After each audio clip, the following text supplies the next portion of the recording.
Hello everyone, welcome back to another video. Tonight I wanted to talk to you about the latest developments and very dangerous threats coming from Israel when it comes to Yemen, and more talks about attacking Iran, the latest developments from Gaza and what's happening when it comes to the ceasefire, alongside the Israeli plans for the coming weeks when it comes to the region. I'm going to start off with Gaza.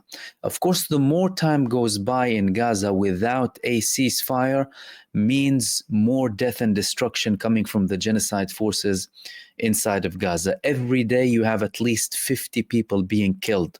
Since the dawn of Sunday, 69 people have been martyred and over 100 have been wounded. And when I say martyred and wounded, you're talking about innocent civilians, including infants, in all of the cases of the Zionist massacres inside of Gaza. These took place in the north, in Beit Hanun. They took place in Jabalia. They took place in Nusayrat and also in Rafah. This means that there is no safe haven. Israel is targeting everywhere in Gaza, apart from minor locations where they have less intense attacks. However, every single day they are targeting all of these places, and the civilians are bearing so much suffering and tragedies on a day-to-day basis when it comes to Gaza. And despite the fact that Israel is still trying to completely ethnically cleanse the north, some people do remain in the north. Today, Israel forced more people to evacuate, and they carried out more strikes on Kamal Udwan Hospital, the only hospital remaining in North Gaza that is barely functioning. But the staff are still there. The hospital manager is still there, although he was wounded due to attacks, and although his son has been targeted and killed by Israel several weeks back, from Israel to try and apply more pressure on him to completely evacuate the hospital. These people are carrying out a very noble mission when it comes to remaining where they are to protect the people who otherwise have no protection. The international community is sitting doing nothing in front of these massacres of Israel 24/7. Although we have a case of genocide against Israel as a state, and it has a prime minister who is wanted as a war criminal. Despite that, there are still talks about a ceasefire. Now, unfortunately, the people are paying the price, but there are more reports about a ceasefire and reports about a friction internally in Israel when it comes to that ceasefire. So, there was a report coming from the Israeli foreign minister, Israel Katz, saying that obstacles removed on the way to the hostage deal. And they called it a dramatic progress in one of the Israeli newspapers. They said Katz, the foreign minister, said the words with the caution required in light of Netanyahu's demand that the ministers not talk about the outline that is gradually taking shape. Quote, Hamas is flexible on this matter. There will be an overwhelming majority in the cabinet and the government for the agreement. This statement, Hamas is flexible on the matter, and the fact that Israel does not want to publish it, means that Israel submitted to the will of the Palestinian side with minor flexibility from the Palestinian side. And you can confirm that with the following statement that says overwhelming majority in the cabinet will accept a ceasefire. Well, that was the case ever since the beginning. An overwhelming majority will accept the ceasefire in any case, bar Itamar Ben-Gvir and Bezalel Smotrich. So nothing has changed when it comes to who will accept the ceasefire. Previously, there was full agreement between all parties in Israel, apart from those extreme figures in Netanyahu's government, to accept the ceasefire, yet Benjamin Netanyahu did not want it.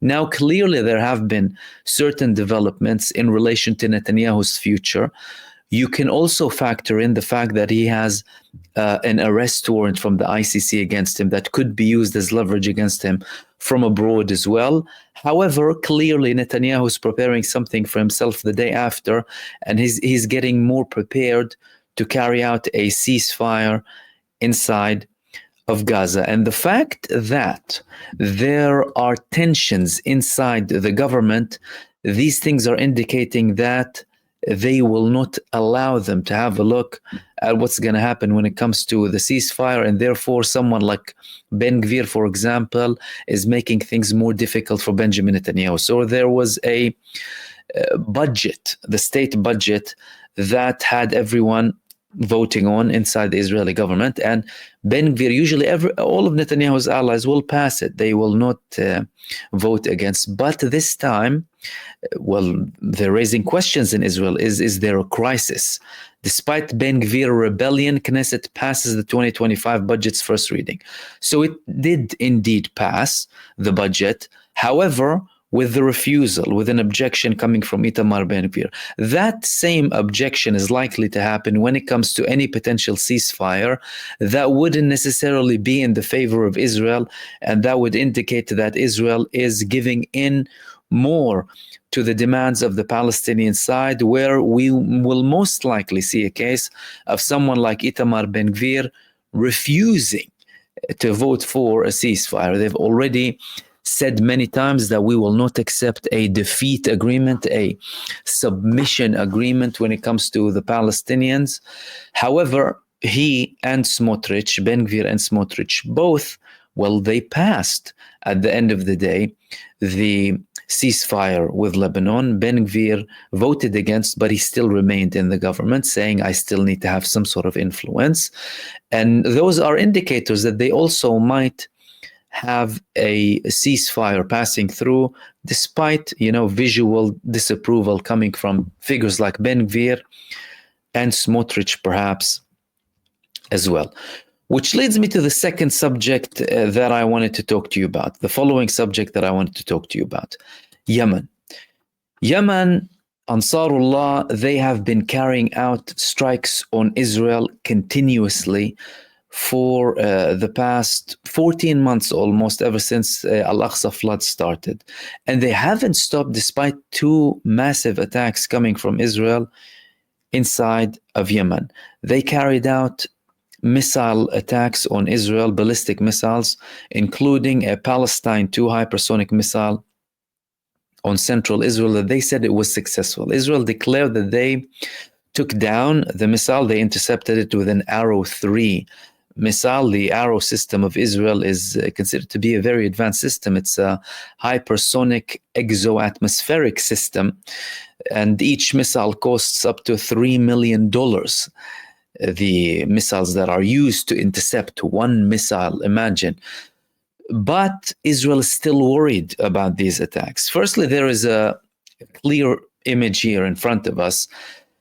Hezbollah have been out of the picture. I mean, the one response that they had following the Israeli breaches of the ceasefire in Lebanon that led Hezbollah to only have one attack on Israel indicates that Hezbollah are more interested in preserving the ceasefire rather than doing anything else. Clearly, Hezbollah want the ceasefire to succeed and are not pushed to respond to the Israeli provocations when it comes to Lebanon. This situation will most likely return them to the same position they were in before the 8th of October, which was the day that they started to participate in Al-Aqsa flood, the 8th of October 2023. And that is indeed a loss for Israel, and they are clearly sending messages that they are not going to get dragged into war. They don't want it. But that's not the case when it comes to the Yemeni front. Of course, in Gaza, every single day, the Palestinian resistance humiliates genocide forces. Despite all of the massacres that they're conducting against the population, the Palestinian resistance still publishing evidence and footage daily when it comes to them attacking the genocide forces inside of Gaza, both in the north, in the south, and some in some parts of central Gaza, especially the Netzarim line, which Israel is trying to establish as a main base, even for future agreements when it comes to Gaza, to ensure there is a definite split between the north and the south. However, Yemen is now outside of Palestine, the most active front. And that is something problematic for Israel. Israel is talking more about the need to respond to Yemen. More and more talks coming in the Israeli media now that that's it. We need to prepare to attack in Yemen. One of these reports in Koreshon said, after the ballistic missile, reports of preparations for an Israeli attack in Yemen. And also the Jerusalem Post said Israel is likely to finally respond to Yemen's Houthis post has learned. Now, mind you, when it comes to Ansarullah, more well known as the Houthis, they are adding Syria in their statements. So they're saying following the aggression in Gaza and in Syria. So they're clearly interested in all of the causes, not just Gaza, but the main thing that they are carrying out their operations based upon is Gaza. So they said, we will not stop until the genocide ends and the siege is lifted. That's something that they added, unlike Hezbollah previously, who only said, well, the war needs to stop, the genocide needs to stop for us to stop the operations, up until things escalated to a full-blown war level where Hezbollah started to have different calculations when it comes to the war. Now, Ansarullah are not phased. They're saying we're not going to be deterred by the US and America and the Israeli attacks and aggressions against Yemen. And that's part of the problem for Israel and the US and the British forces participating as well through the genocide coalition against Yemen, is the fact that none of their attacks seem to be very effective. Israel's attacks on Yemen are attacks on the oil fields, something that will cause big fires and try and intimidate and send a message to Yemen and to, the countries in the region. However, on the ground, when it comes to Yemen, Yemen is a very mountainous area. It's a very challenging environment to deal with. They hide their arsenal under mountainous terrain. That's something very difficult to deal with. I mean, the United States went to Afghanistan for 20 years and they failed.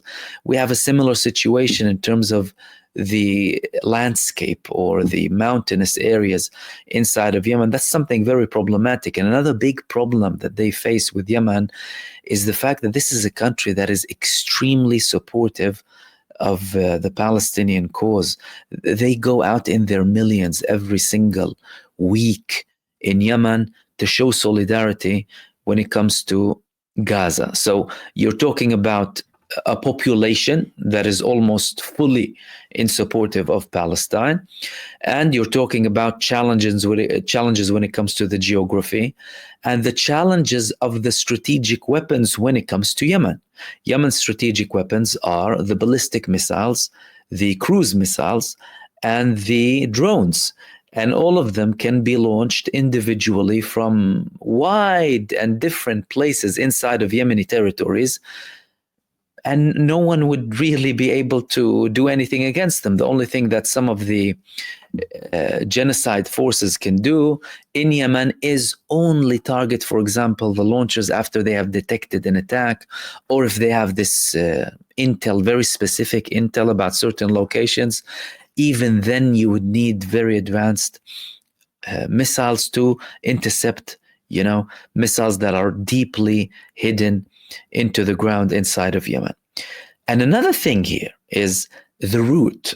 Now, the route that Yemen is using, and that's also being confirmed now from Israel, Egypt is trying to deny it, but the route that they are using for their drones, not ballistic missiles, is through the Sinai Peninsula. So what they're doing is they're crossing the Red Sea, going to Sinai, moving east, then north, then going moving west, northwest, and then moving east when they reach the coast from next to Gaza, and then attacking Israel. That's something problematic for Israel, and that's also an indication that Egypt is not doing anything to intercept these drones or missiles coming from Ansarullah, unlike what Jordan did when Iran attacked Israel. And Egypt, although they deny the fact that Yemeni drones are going through Egypt to Israel, they stated before that we will not be taking down anything from Egypt. We will not intercept anything on behalf of Israel, although Egypt is a side that is viewed to be acting diplomatically for the majority of the time.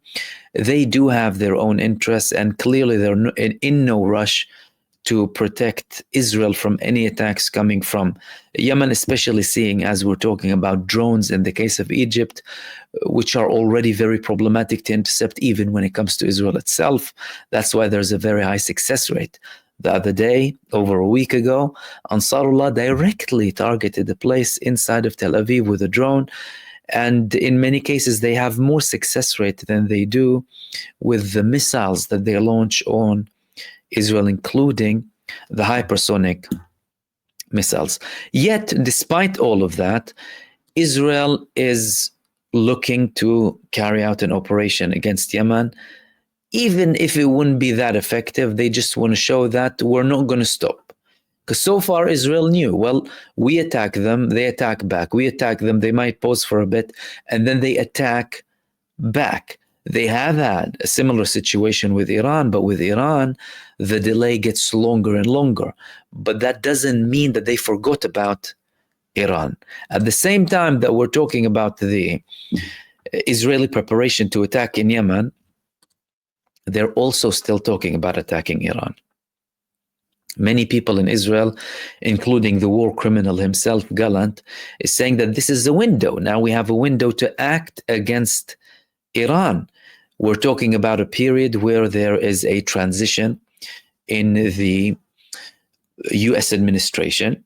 So there's a vulnerability here. And previously, Benjamin Netanyahu even sacked him when they had elections inside of the United States of America. They are viewing Iran and Israel and are portraying Iran, as they mostly do, as the head of the snake, the head of the problem when it comes to everything. In Israel, there are more talks now that, well, it was Iran who started October the 7th attack. It was Iran who supported Hezbollah. It was Iran who's enabling Yemen. Iran is the main problem, and we need to get rid of them. And if we don't get rid of them, and we don't carry out a decisive strike against Iran, a very harsh strike against them, they might actually go and fight back, or they will launch their attack on us, which is being delayed. Now, previously, well, we heard the statements coming from Iran. Iran said, unimaginable response, unprecedented blow. It will be bigger than all of the previous attacks, and it will teach them a lesson. A lot of militant talk came from Iran when it comes to Operation True Promise 3 that we are yet to see. So between True Promise 1 and True Promise 2, it took Iran almost half a year. So far, it's been, 2.5 months approximately following the Israeli attack on Iran. Now, are they going to give it several more months? Are we going to see a similar delay? Especially with the talks coming from Israel about a preparation to attack in Iran, and a hostile tone coming from Donald Trump himself, who will come into office in the end of January 2025. So there are many questions surrounding Iran. What are they exactly waiting for? Are they waiting to receive a big blow? Are they not realizing that Israel is attacking? Israel is attacking in Gaza. Israel is still attacking despite the ceasefire in Lebanon. Israel is attacking in Syria. They are threatening Jordan. They're threatening Yemen. And they're threatening Iran. And previously, Iran was criticized as Sayyid Hassan Nasrallah was assassinated. Many people were saying, well, if you carried out a retaliatory strike against Israel before, we might have a different situation now. But because you did not respond earlier to Israel, then they escalated and they started to target more senior figures when it comes to the Lebanese resistance and the Palestinian resistance. Of course, you've had the massive provocation when it comes to the assassination of Ismail Haniyeh in Tehran, one day after the inauguration of President Masoud Pezeshkian. These are big questions. Now, the bigger questions are, is this all part of a greater deal that we're not seeing? You know, the Iranian withdrawal from Syria, the Russian withdrawal from Syria, the Hezbollah position when it comes to persisting or insisting on having this ceasefire despite Israeli breaches, or is this a tactical move? Is it a temporary tactical move? Previously, based on the pattern of behavior coming from Iran, well, they responded. They said and they responded. In April, well, no one was expecting Iran to hit Israel, and they did. In True Promise 2, people were saying, well, where are you? Excuse me, it was about 3.5 months to 4 months between True Promise 1, True Promise 2. No, not 4 months. It was not 6 months. It was the Israeli attack on the 1st of October. But it came afterwards. That indicates that when Iran does indeed promise to do something, they will. This is what we've seen so far. However, based on certain moves, there are clearly certain understandings that we haven't seen so far. Because at the end of the day, Iran is looking to have a fresh deal when it comes to their nuclear program with the United States, one that they had initially signed with Barack Obama, and then Donald Trump completely got rid of it after he came to power.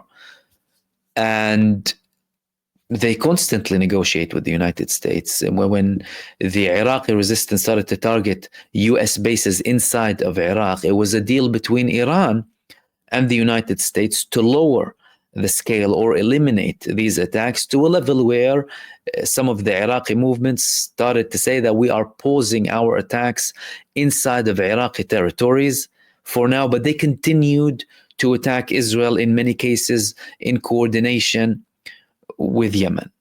Now, there are two lines here, two lines of thought. The first one is, no, we're looking to reach a settlement in the region. Nothing's going to happen. Nothing's going to escalate. That's the first line of thinking. There has been a settlement done, agreed upon with the big powers, including Russia and the United States. Iran would be involved as well, and other regional players too. Yet, despite that, there are indications on the ground that no, things are actually escalating. When we talk about Israel, which is the US base in the West Asian region, they are constantly expanding with more and more recklessness, increasing their genocide in Gaza and increasing their risk and threat to regional countries. And based on what they've done so far, well, nothing seems hopeful. You have a government led by a war criminal, a psychopathic war criminal, and they are on a mission. Now, this is a very sensitive period. There's a transition in the United States.